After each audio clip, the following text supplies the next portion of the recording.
Baik, assalamualaikum warahmatullahi wabarakatuh. Perkenalkan, nama saya Virgo Garseka dengan nomor induk mahasiswa 1059411021119, Prodi Budidaya Perairan, Fakultas Pertanian, Universitas Muhammadiyah Makassar. Pada kesempatan ini saya akan menjelaskan tentang salah satu perairan darat, yaitu danau. Menurut Kamus Besar Bahasa Indonesia, pengertian danau sendiri ialah genangan air yang amat luas dikelilingi oleh daratan. Namun ada pula pendapat lain yang mengatakan bahwasanya danau ialah telaga atau tasik. Kemudian danau merupakan genangan air yang tertampung oleh cekungan bumi dengan volume yang sangat besar.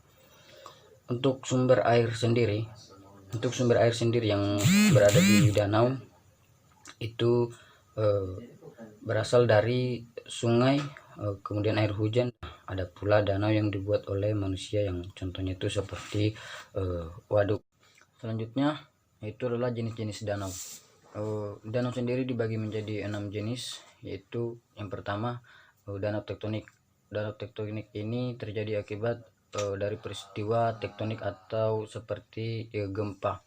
Untuk contohnya sendiri, danau tektonik ini seperti Danau Poso, Danau Tempe, Tondano, dan Tauti yang berada di Pulau Sulawesi. Kemudian di bagian Sumatera ada Danau Singkarak, Meninjau, dan Takengan di bagian Sumatera. Kedua adalah danau vulkanik. Danau vulkanik sendiri adalah di dalamnya itu terdapat pada kawah lubang endapan bekas letusan Gunung Merapi. Kemudian untuk contohnya seperti di Danau Kalimutu yang berada di Flores, kemudian ada danau yang berada di Bromo, Gunung Lamongan, Batur Bali, dan Danau Kerinci yang berada di Sumatera. Selanjutnya ada yang ketiga, itu ada danau tektonik dan vulkanik. Danau ini terbentuk ketika gunung meletus. Sebagian tanah atau batuan itu yang menutupi gunung patah dan merosot membentuk cekungan.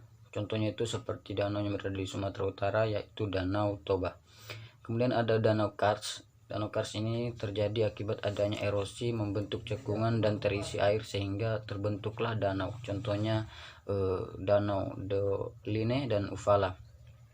Selanjutnya ada danau glasial. Danau glasial ini terjadi akibat adanya erosi gletser atau pencairan es. Akibat erosi ini mengisi cekungan yang dilewati sehingga terbentuklah danau. Contohnya itu Danau Superior, Danau Michigan, dan Danau Ontario yang berada di perbatasan antara Amerika dan Kanada.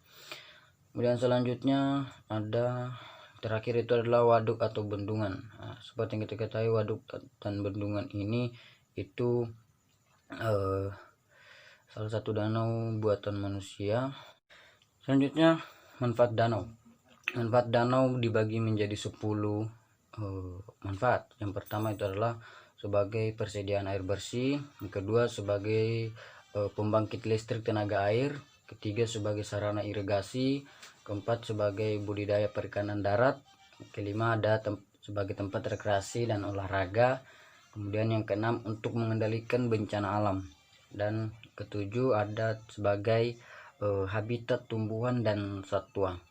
Yang kedelapan ada sebagai tempat penelitian dan pendidikan, dan yang kesembilan sebagai sarana transportasi, dan yang terakhir adalah sebagai penghasil barang tambang. Mungkin ini yang bisa saya sampaikan mengenai salah satu perairan darat, yaitu danau. Lebih dan kurangnya mohon dimaafkan. Billahi fisabilil haq, fastabiqul khairat. Assalamualaikum warahmatullahi wabarakatuh.